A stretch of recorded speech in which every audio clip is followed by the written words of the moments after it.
What is a composite shape? Composite shape is when you use two plane shape to make one. And of course, there are several different definitions. Two or more plane shape to make one. Plane shape, for example, we could have a square and we could have a rectangle. Here we have the square, here we have the rectangle. We want to put the two of them to make one. What we want to do, we want to find the perimeter of the composite shape. How do we do that? It's the total distance around. Let us imagine that the one side of the square is 10 centimeter, 5 centimeter. If one side is 5 centimeter, then all the sides are going to be the same measurement. A square is a quadrilateral which all sides are equal. This is a rectangle. And let us say the measurements are different. Could we use let's use 15 on this one. And we have 5 over here. Is here says 15, and over here is also going to be 15. The feature of the rectangle is that opposite sides are equal. Opposite sides are equal. Now these are two separate plane shapes. If we want to find the perimeter of the square, it would be 4 sides. 4 times 5 would be 20 centimeter.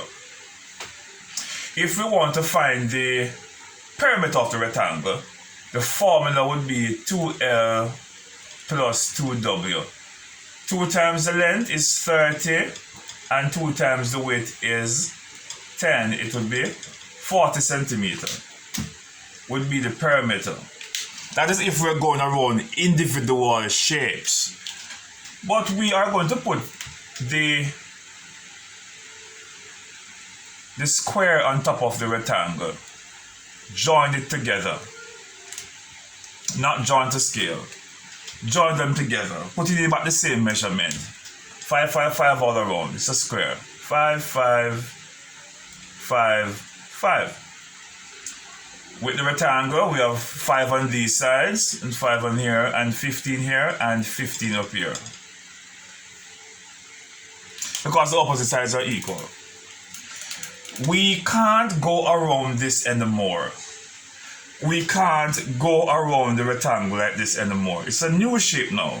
We have to come here, we have to go here, then we go here, then we go here, then we go here, come here, go here, come here, then to come back where we started.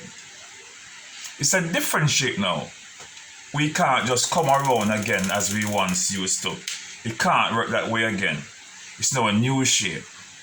So we have this side to find and we have this side to find. We do not know the measurement.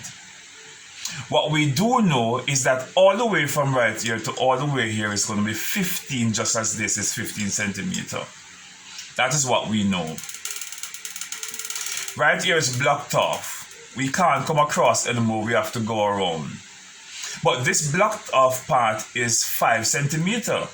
Opposite sides are equal. If up here is 5, down here is also 5. What's the measurement of here and here? Let us use our imagination then. If from right here to right here is 15, just as though this is 15, then, and we're blocking off 5 here, 15 minus 5 leave 10. So between right here and right here is going to be 10 centimeter. Why? How do we know? Because the whole thing from here to here is 15, from here to here is 15, but 5 is blocked out. So what is left? 10. Let us divide the 10 by 2.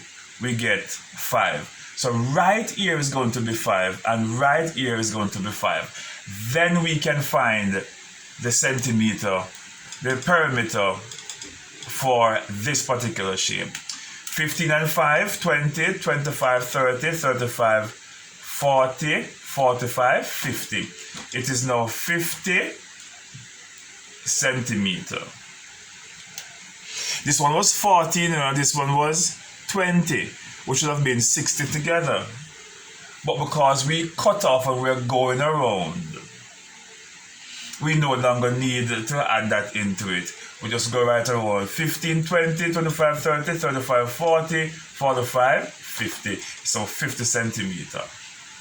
So it seems to be a shorter distance to go around. Why am I seeing that? But anyway, 15, 20, 25, 30, 35, 40, 45, 50. 50 centimeters now your new perimeter to go around this particular object. So when we're trying to find out the missing sides of the perimeter, you have to use your imagination to say, okay, if all of that is that, and I already know what this is, then I must be able to find the missing sides. That is all you use your imagination to find the missing sides.